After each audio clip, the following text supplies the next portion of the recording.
Body Bags with Joseph Scott Morgan.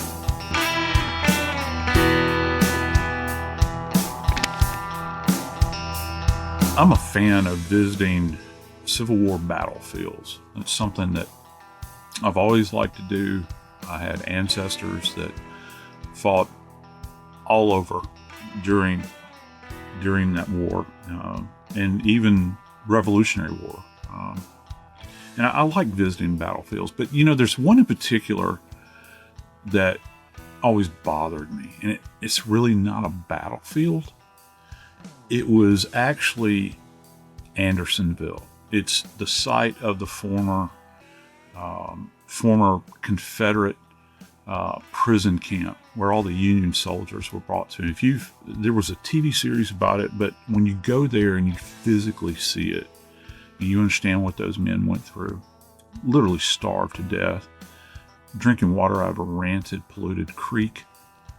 It was really horrible. And then to make it even more dark, nowadays, the U.S. Prisoner of War Museum is at that site as well. I went there. It's one of those things I wish I hadn't done because it haunted my memories for a long time afterwards. But if you go to Andersonville, there's a town right outside of Andersonville, and it's kind of the hub of southwestern Georgia. It's called Americus. There's a college there, a small college, and not too far away is Plains, Georgia, where Jimmy Carter was famously from, and been down there a lot over the course of my life. But you see all of that horror that took place in that very calm location. It's almost bucolic when you go down there. And darkness waits around every corner. Today, we're going to talk about a young woman who met her end in Fayetteville, North Carolina. But the trail looking for the person that perpetrated this horrific homicide also led to Americus, Georgia. And we're going to talk about that case today. I'm Joseph Scott Morgan, and this is Body Bags. Brother Dave, you ever been down Southwest Georgia at all? You ever been down that area? It's one of those places, and God bless the people down there, it's some place that you generally don't wind up by accident. You have to be going there in order to wind up there, and I guess you could say you're going to go down and visit, the home of Jimmy Carter and Plains and all that, that kind of area down there. But there's not a whole lot. But and let's see who the famous football coach. Dan Reeves is from Americus, Georgia. A little bit of trivia there as well. But yeah, I've liked my times visiting down there. They got this great old hotel that I think for a time Al Capone stayed there. And it's still in existence. Kim and I spent the night there one night, and but yeah, that trip to Andersonville really impacted me as a former serviceman, and just seeing what those guys went through. But isn't it interesting how you can have events that happen in a location and they're haunted? I think, and the fact that we find a killer there in Americus, Georgia, I think is apropos in this case. An alleged killer. Alleged. Gotta say that. Yeah, Look, you're this right. is a case that goes back to 2020, and it's another incredible unsolved murder that really and truly goes right into Joseph Scott Morgan's wheelhouse, okay? Nena Mollison, 48 years old, just living her life, man. In a nice neighborhood in Fayetteville, North Carolina. She was known. Everybody in the neighborhood called her Miss Nena. Just, one of those polite terms you have for a beloved person in the neighborhood. And neighbors would watch her as she used a walker to get around. Now, I've tried figuring out why she was using a walker in her late 40s. And to be honest with you, there are so many reasons that some of us end up having to use a cane or a walker to help that, back problem can do that to you in a hurry. But she would get out every day, Joe, and would go for a walk. And the neighbors knew her, the kids everybody liked Miss Nena. And so when they didn't see her for a number of weeks, neighbors picked up the phone and called police. When you're used to seeing somebody, and I'm going to be honest with you, Joe, to live in a neighborhood where your neighbors know you, call you a preferred name, Miss Nena, where they know your routine, where they know you're out walking, what a great neighborhood. That is the neighborhood we all want to live in, or at least I do anyway. But when the neighbors didn't see her for a number of weeks, you don't want to intrude on somebody's life, but there was concern. And like so many of the cases we deal with, this case began with a welfare check.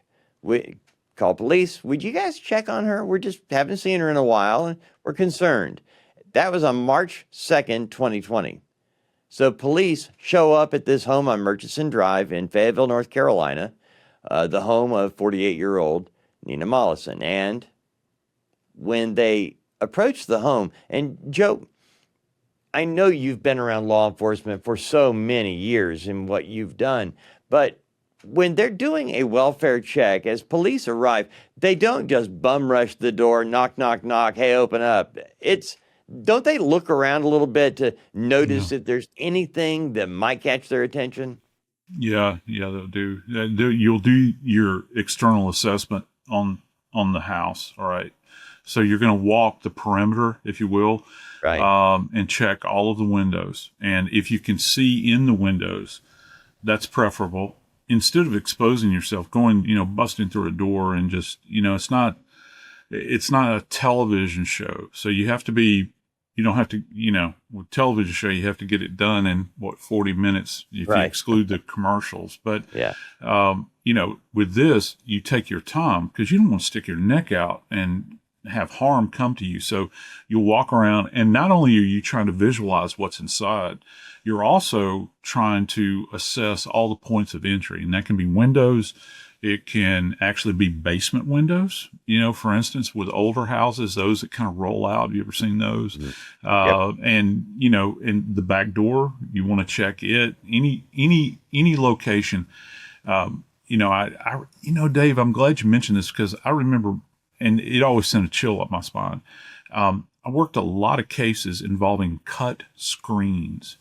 Oh, yeah. Which, and it happens in a couple of different ways where, you think, and who doesn't love a screen door, right? I love the sound of them on an old house. You know what I'm talking about? Where the screen just kind of, it does that slapping sound, when it hits that wood frame, that old wood frame. And there's something very nostalgic about it to me. I love it. It reminds me of my granny and those sorts of things. And I've had a couple of screen doors over the years on really old houses I've had.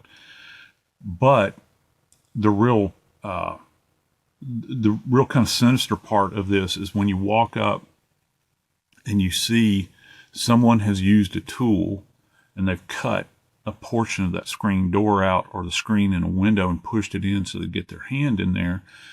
That's one of the things you would kind of assess. You're walking around the perimeter. You're trying to see points of ingress and egress and those sorts of things. But let me and ask see you if this. anything's been pried open. All right, when they get to the door, because, again, it is a welfare check. There's nothing nefarious. It's just, hey, we haven't seen our neighbor in a while. Would you mind? So when officers knock on the door, are they gloved up, first of all, and are they taking extra care to not mess with the doorknob? I know you're going to turn it to see if it's locked, but that's going to be a place I would think that you'd be looking for fingerprints later on. So are officers just going to willy-nilly turn that thing? Yes and no. And I know it sounds like I'm avoiding your question. However, it's going to be departmental policy. And many police officers wear gloves to protect themselves. If you could see some of the things that these cops expose themselves to, these are the same hands they're going to go home and hold their wife with and love on their children with. All right. And then they're out in the field and they're having to touch everything that's out there. And you can imagine some things they have to touch. So you'll see them wearing protective gloves. I see a lot of them. I've seen a lot of them over the years wearing you ever seen mechanics gloves that have the strap on the back and, they've got grips on the fingers and all these sorts of things. And they make certain gloves for law enforcement to wear, but they're not like latex gloves like we wear like we wear, in the morgue Right. or They're even crime different. scene technicians. And so their thought, understand, if we put ourselves in the position of the police officer, they're not necessarily thinking that there's, like you use the word nefarious. I love that word, by the way. There's nothing sinister. They're Right. just trying to check on this lady to see where she is. So you don't walk in predisposed to the idea that you're going to find a decedent at that point in time. You're just trying to literally check on her welfare and to see how she's doing. It's that moment in time, though, where you do discover something that appears nefarious. And this is something people really need to grab hold of here, Dave. And I would compare it to driving down the road and a small child or an animal runs out in front of you. What are you going to do? You're not going to accelerate. You're going to throw on the brakes and the front end of your car dips down. And all of a sudden, if you take that word picture and apply that to police officer walking in through the door and they find something, suddenly when you apply all stop at that point in time, put it in naval terms, all stop, you now have to think about, what did I touch? Where did I put my feet? What did I brush up against? Did I lean into the door with my arm? Because all that stuff's going to come back to you and you're going to have to document it.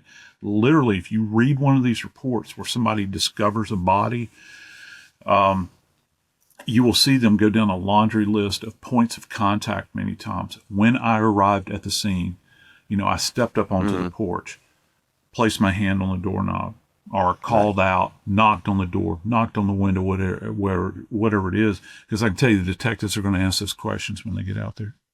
Well, and that's what I was wondering, because as I was reading through different reports, the doorknob came into play. So the officers arrived to do the welfare check, and they make entry into the home.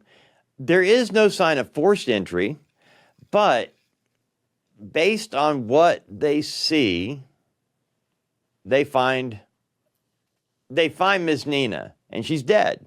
Yeah. This is March 2nd, 2020, and she's been dead for a little while. Now, I say that because, Joe, the investigation has to start backpedaling now. We have the dead body, and we have neighbors saying we haven't seen her in a while. Well, when was the last time you saw her? And by the way, I know 2020 doesn't seem that long ago, but in terms of, I would imagine the number of doorbell cameras and things like that has grown exponentially since then. Whereas now in a neighborhood, you're talking 50 to 70% of people have something like that. Yep. Maybe back then, 10 to 20%, not the way it is today. So they being the investigators, have got to determine when was the last time this woman was seen alive, and who was the last person seen with her.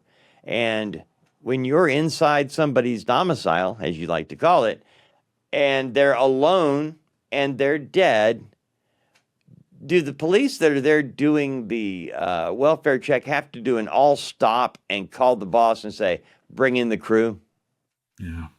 Yeah, they do. And we need to be mindful of that and think about that with every case that we talk about on body bags, because when you throw out the anchor, as one of the doctors I used to work with would say, when you throw out the anchor, it is going to all stop.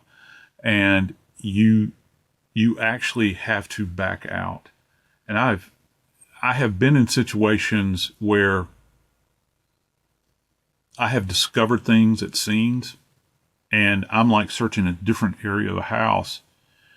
And when I see it, or even a portion of something, like a body, I actually discovered a body one time. They called me out because of a body that we had, but it's the only time I've ever found a body in my entire career. And this person was wrapped in a rug in the back of the house. We didn't know that this was a multiple homicide. And I'll never forget that feeling. So you got called out because there was one dead body. Yeah. You don't know there's any more, but you stumble over another one? Yeah. Holy for holies. Yeah, and it was back in a bathroom. And I kind of admonished the police officers that were there, because they said the rest of the house was clear. Oh man. And I'm nosy by nature anyway. And knowing some of the things I know about how houses have been cleared before in cases that I've worked, I happened to go back into the bathroom because I was, just looking around, and sure enough, there was a rolled carpet laying there, and I saw the soles of feet sticking out. Oh my goodness. And I can't tell you, first off, I was furious, but there was another portion after that kind of came. It's like I put myself into the position of one of these civilians, brother, where I was like, oh my God, I discovered a dead body. And for that moment in time, my role changed relative to what my job was at that point as a medical examiner investigator. But in this particular case, you don't really have a lot of information on the front end. And it's going to take science a bit of time to catch up with the clues that they found.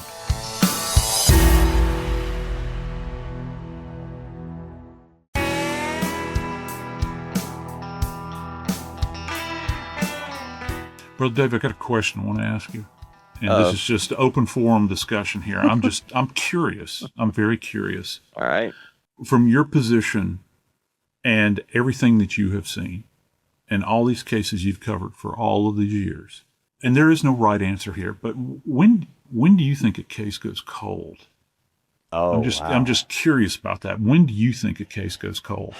Joe, I think there are several things that come into play. One, the size of the department working the case, the urban density, the other crimes in the area, things like that, I believe, come into play.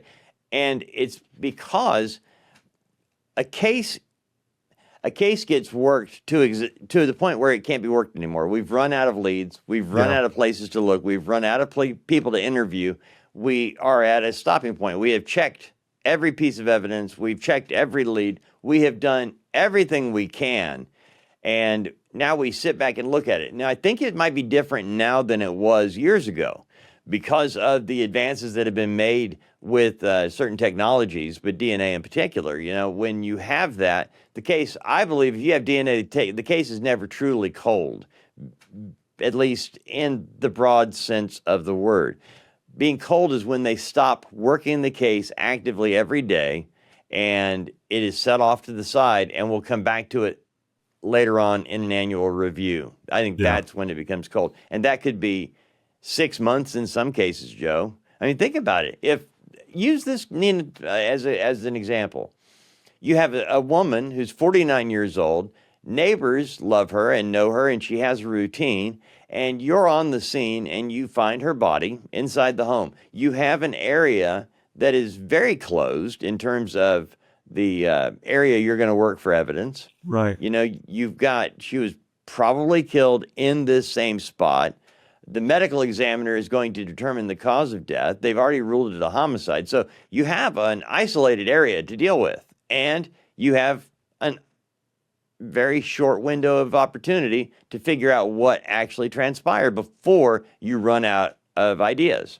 And so I think it could be very quickly in some cases, Joe, and not so much in others. I know that's a vague answer, but I think there are a lot of things that come into play.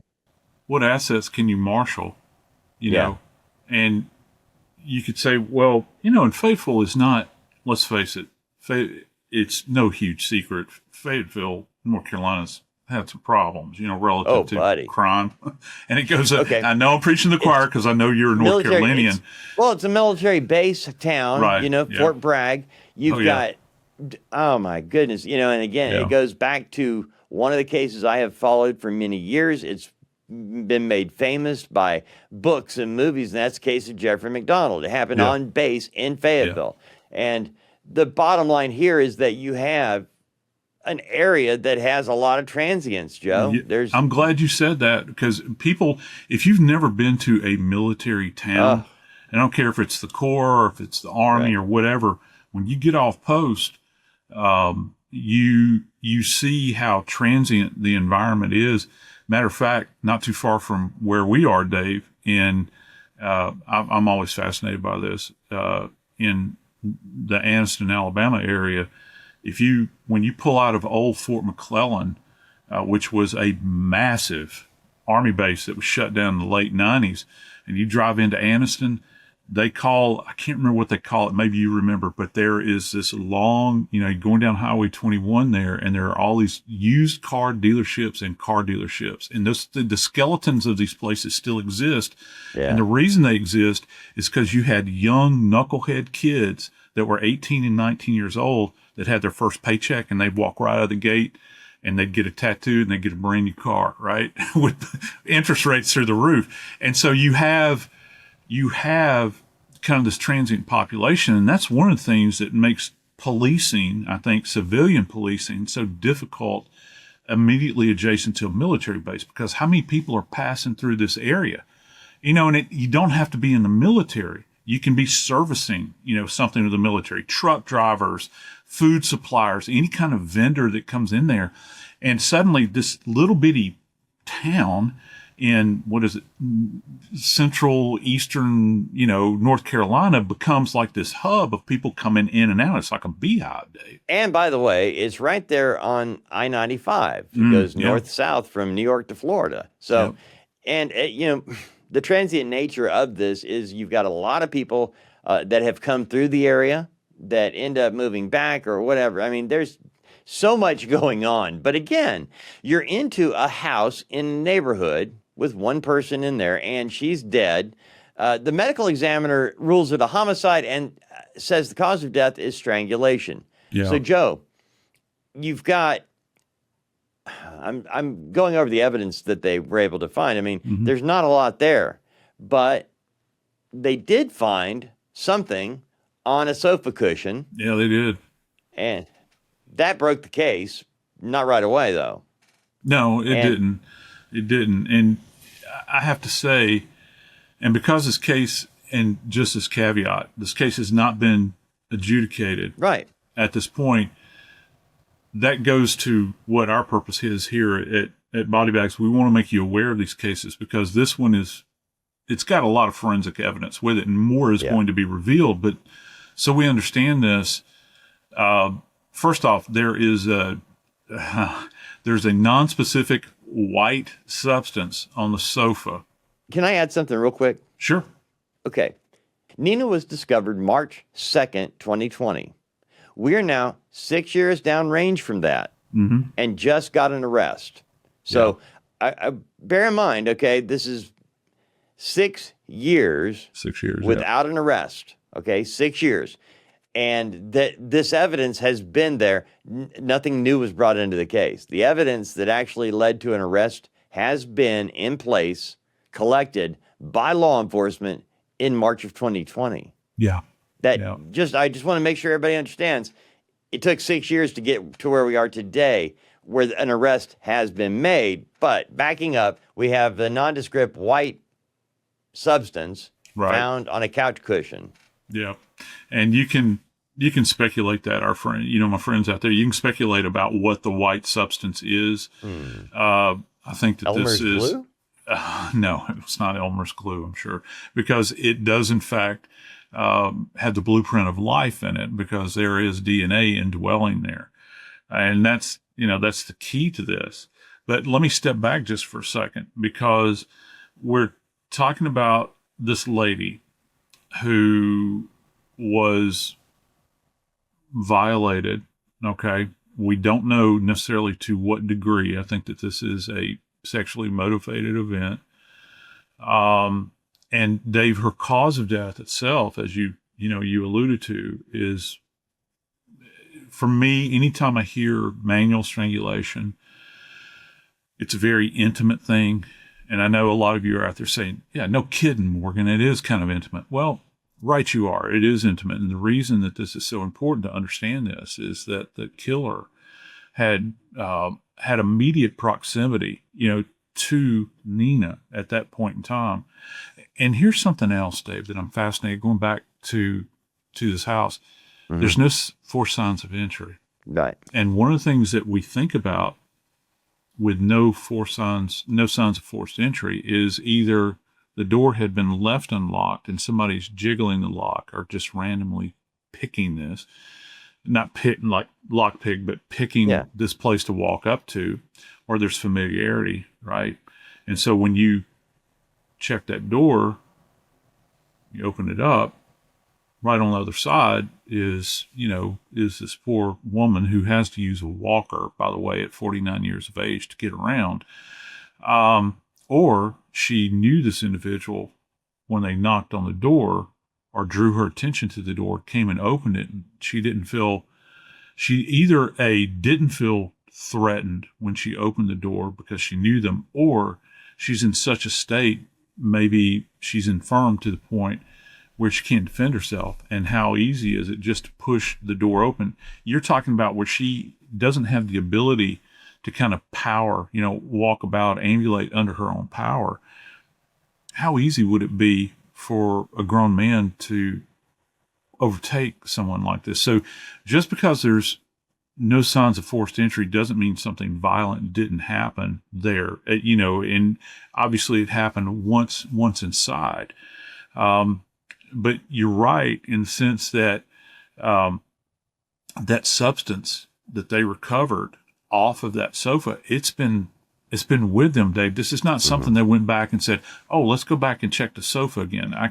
Dollars to donuts, I can almost guarantee you that they discovered that at that point in time. And my experience with finding things on sofas like this, one or two things. Let's just say that you have movable cushions, where, the kind of cushions you might have on a pull-out bed, sleeper sofa. We would either collect the entire cushion, or we would go in and cut that area out. So you might have a sofa there that's got just this patchwork of cuts, and where you've harvested these points of evidence, or what you think is evidence, and you want to try to control it as best you can because it's very delicate, to get it back to the crime lab. In this case, they would have, I can't say for certain, I would imagine they took this someplace in the proximity of Charlotte, more than likely, for the state crime lab. And by the way, North Carolina doesn't have coroners. It is a state medical examiner's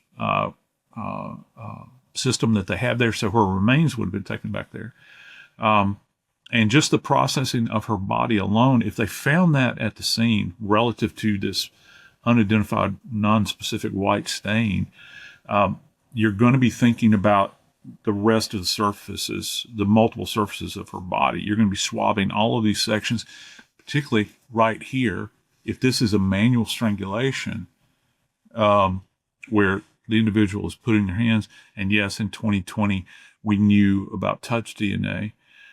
We knew about transfer, like somebody sweating, certainly any kind of other bodily fluids that may have been deposited on her. So it's important to get this assessed, Brother Dave, in the neck, where you have this trauma. But what trumps that is actually the collection of anything external on her body. It's not just, the body is not just about the diagnosis, the terminal diagnosis on her body. The body is going to reveal a lot of stuff here relative to any kind of trace evidence that might be there. And the one thing to consider, friends, is that you do have, and I mentioned this earlier, the doorknob, okay? They checked the doorknob for fingerprints and for DNA. They found the DNA DNA material on that couch cushion, and they had it then. But this is something that I think we have to continue to let everyone know. Just because you have DNA does not mean you have a suspect. You have an unidentified suspect. That's all. Because unless their DNA material has been entered into a national database, it's not going, and they've committed a crime or something, it's not going to just pop up. It has to be already, kind of like fingerprints. Fingerprints are great to have, but not if you don't have anything to compare it to. And that's where this case was in March of 2020. As soon as they got the DNA back, Joe, I'm sure they were excited. Hey, man, we've got a community here. We've got a possible hit, or we've got possible DNA. We've broken it down, and then there's nothing. We got nothing to compare it to. The only thing you can really do with that DNA is hold on to it, hoping that science is going to catch up. And one other little aside, if the perpetrator is not in the CODIS database, which is the national database for, these offenders that have been entered in, there's also a forensic arm to this as well. And when I say forensic, just insert the word unidentified. So you can have a grouping of individuals whose collections they've collected the DNA from the scene or from a body or whatever, and it's in the database, but it remains an unknown. And that's the beauty of it. You can go in, and that way, if you've got like an individual that's migrating all over a geographical area, you can say, okay, they're popping up here, here, or here. You just don't have a name. You just got this kind of genetic fingerprint that they're leaving behind. The only other thing you can really do in the absence of a positive ID is you could take that DNA sample and perhaps do phenotyping. And phenotyping is something we've talked about before, but, and it's a fascinating technology where you can hair color, eye color, height, all these sorts of things. You can even do origin stuff relative to where you think, kind of the standard 23, 23andMe, those types of things where you've got this multiple locations that your DNA probably originated from, but you're not really digging down, and that's deep, right? But you're not really digging down into the marrow, no pun intended, of familial DNA. And of course, that's where the answer lies, because in this particular case, they did secure it. They identified it. They documented it. And they held on to it for all these years. And as it turns out, that spot on that sofa was the key to finding a killer.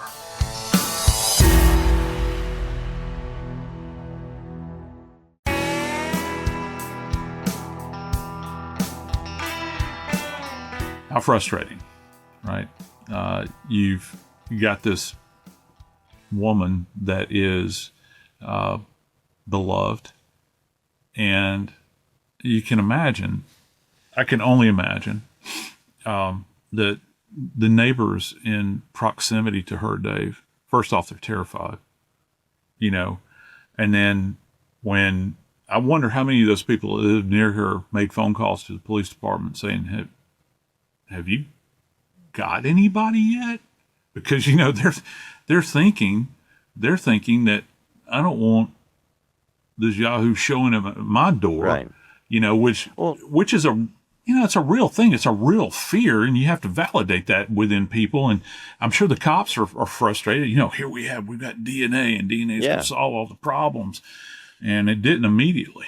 Well, Joe, we got a 49-year-old woman that the neighborhood called Miss Nena, known to walk around the neighborhood using her walker. She had some medical issues that she used a walker to get around, to get exercise. I mean, this is the where, it could happen to anybody. That's the fear you're talking about. This is that thing that really sticks in your craw because it could have been anybody. Now, the first thing that investigators have done, they've gone to the inner circle. Who were her friends and associates, family? Were there any problems? Do you have any problem with anybody? You start looking at all these. Yes, we have this DNA, but we don't have anybody to compare it to yet. So we got to figure that out.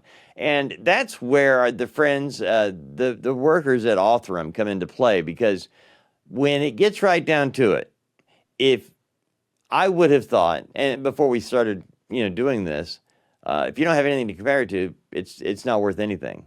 Well, friends and neighbors, children of all ages, step right up. See Joseph Scott Morgan do his famous dance of the pyramids. He walks, he talks, he crawls on his belly like a reptile, and he will explain genetic genealogy and how it is put to use to solve a DNA problem when you don't have anything to compare it to. Yeah, and I was reflectively thinking about when I was a kid, we moved into this old house, and I was always fascinated by this really, really old house. And the house had skeleton locks on the door. And in the house, there was this huge key ring about this size, and almost from top to bottom, it was filled with skeleton keys. Right. And on that whole ring, only 2 of those keys fit doors in that house. Wow. And if you think about that, and you think about the utility of familial DNA, and the genetic work that can be done, or genealogical work, forgive me, that can be done, it's kind of like having that key initially. So you've got all of these keys, and if you think about the key itself, keys are fine because you have to have it in order to unlock a door. But where's the door? Where's it? You're going to go through and you're going to try a lot of these doors, right? You're going to, and of course, as a kid, I went around to every single door in that house, and only 2 of the keys work. But yet and it leaves you with a big mystery, right? Because after all these years, I've thought about those keys, and I've thought, well, where are all the doors that these keys could have gone into? And it was a little old lady that owned the house, and it turned out she owned property all over the place, even up into the mountains of western North Carolina, vacation properties up there. And Lord only knows where those doors were, but you do have the key. The trick is to try to determine where this is going to fit and what is it going to unlock. In this particular case, Dave, with that sample, which thank goodness it wasn't degraded, which is one of the things that, you look at with DNA. It's one thing to have DNA that is found within a body, for instance, and that can be degraded, but you have DNA deposited on a surface, say like a sofa, all right? If it had been there for perhaps longer, it could have degraded to the point where it had no utility. Also, think about on the surface of a sofa, one of the things you're going to have to kind of suss out here is how many people sat on that sofa over the years. So if you're doing sampling all over the surface of that thing, you're going to find multiple samples of DNA perhaps. There might be fragments, these sorts of things. But in this case, because of this deposition they had, Dave, Othram, our friends at Othram down in the Woodlands in Texas, they actually were able to take the sample that had been collected at the scene, and certainly through the state crime lab with North Carolina, and it's just been sitting on a shelf. They called in Othram, and they were able to actually profile out this DNA, Dave, and to begin to narrow the field down relative to what they were looking at. And of course, as they begin to use the SNP technology, where that they use S&P, they were able to begin to build out a family tree. Okay, now that you build out the family tree because you cannot find the main person. Do you remember the Sherry Papini case when Supermom went missing and kidnapped? That case was solved because when she turned back up and they're examining her clothing, there was male DNA on her sweatshirt, and it didn't match anybody that they were familiar with. And so they built that one out, and because they did have a couple of people in mind, it led them right to, indirectly, to the person she had been with. And the same thing is true here. You've got to build out the family tree. So you have your sample, but then you have all these other people that are related, And so you're getting, as you break this down, it could be a cousin, that you don't even know, that the suspect doesn't even know. They don't. May have never met them in their entire life. You could have been to a family reunion at some point in time. The person might not have necessarily been there. But isn't it weird? We kind of have this weird scientific family reunion, don't we? Because I've often said about the technology with Othram is that what's going to happen, and what generally happens with these cases, is it's going to start distally. And distally, of course, means at a distance. We like to use these fancy terms in science, right? Distal, proximal, and all. In the distance, all right? So like your fingertips are distal from your shoulder, right? So distal in the sense that you're going to look at cousins, and you've got this cousin that you've never met before, never known, and they're pointing the finger at you like this. Mm-hmm. That's what, for perpetrators, is so terrifying about this technology. And most don't have an awareness of it. I was watching something the other day, and this has been floating around. And as a matter of fact, our recent trip to CrimeCon, this topic came up. Has the day of the serial killer passed? And just think about that, because you can't do these things in secret anymore.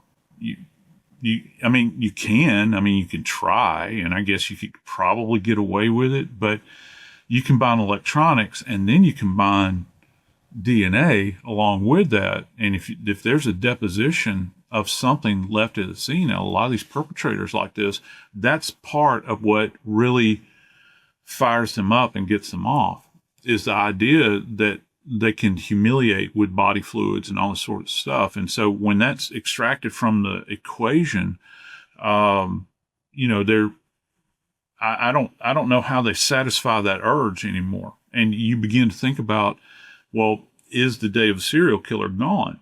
I don't know. I don't know if it is or not, but it certainly changed the dynamic of how we're going to be investigating cases. And they happened to find this deposition at the scene.